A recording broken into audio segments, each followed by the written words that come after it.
talks like this for almost 7.5 hours.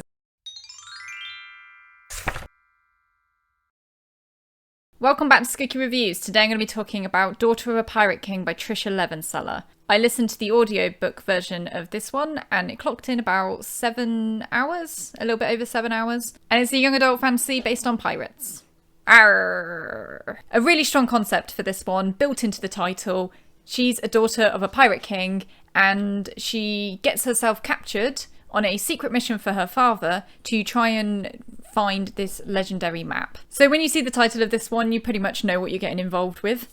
Pirates! Arr! That's kind of what you want when you go into it. I'll come back to that in a second. Aloza is a really good character. If you like a strong, sassy female lead who can kick butt, is smart, and doesn't take any nonsense from anybody, then I think you're really gonna like Aloza. Slightly forgot her name there. The person reading the audiobook has a very strong character voice. It suits Eloise really, really well.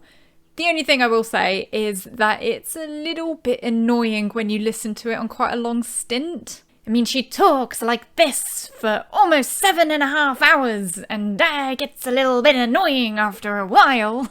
So I couldn't just binge this book. But then it meant that as soon as I put this audiobook on, I slipped right back into it and I knew the character straight away. Pros and cons. While she's captured, she's mainly looked after and interrogated by Ryden. He's the first mate on the capturing pirate ship.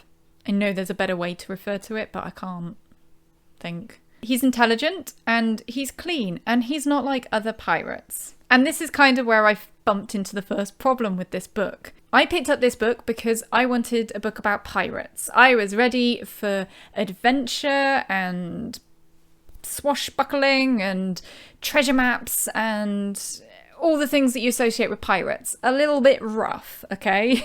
It's marketing itself as a very piratey book. You can't deny that. From the cover, from the title, this is a pirate book. The problem is that Aloza isn't your normal pirate. And Ryden isn't your average pirate either. And I didn't realise when I picked up this book that it was mainly going to be romance. I actually thought it was more going to be adventure. So when the two start to fancy each other, you've got two main characters in a pirate book who just aren't your average pirate.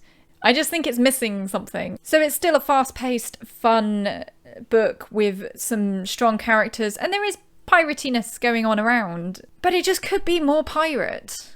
The other slight problem I found with this book is obviously I was looking for adventure, and the story is actually kind of stuck on the one ship. Because Aloza has been captured and she's being interrogated and she's also trying to find a map, it means the world is kind of secluded to this one little pirate ship. There's only brief moments when they're not on this pirate ship.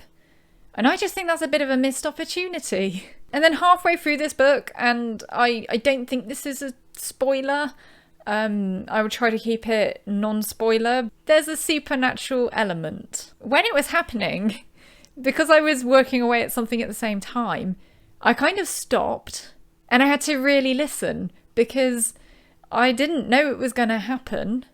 But it wasn't like a twist. It was more like, should I have known this was going to happen? But I've gone through and read comments by other people and they've said very similar things, so I don't think I was alone in this. There's something about it that didn't quite feel like a twist. It felt more like something that should have been foreshadowed. And thinking back, there were tiny snippets of foreshadowing, but it wasn't obvious enough. It kind of felt like the author started writing a pirate book and then halfway through she kind of thought, actually, wouldn't it be interesting if this was a thing? And then the book kind of changes. And I've talked about this before, but it's not good if your book changes genre halfway through, because your readers will want one thing and then not all of them are going to want the next thing. I want to stress that this is not a bad story. This is a good book. Let me tell you why. Where are my notes? Aloza does have her moments. She is cutthroat. And she does kick butt. Something else that I wasn't expecting is that a vast portion of this book is Aloza and Ryden kind of talking about their fathers, who are the rough and rugged morally grey, piratey people who I kind of expected the book to be about.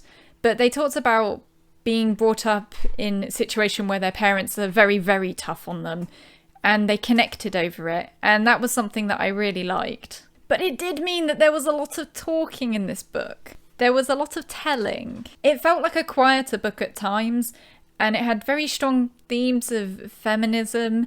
It went places that I didn't really think it would go. When I found out that this was a debut book from an author, I kind of relaxed a bit about it, because I know it can be hard to break into the publishing world, and sometimes a book with a strong concept, fast pace, and a good main character can really help you break in with your first book.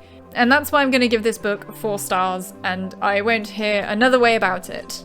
That was a bit rambly, as always. Anyway, thank you for joining me.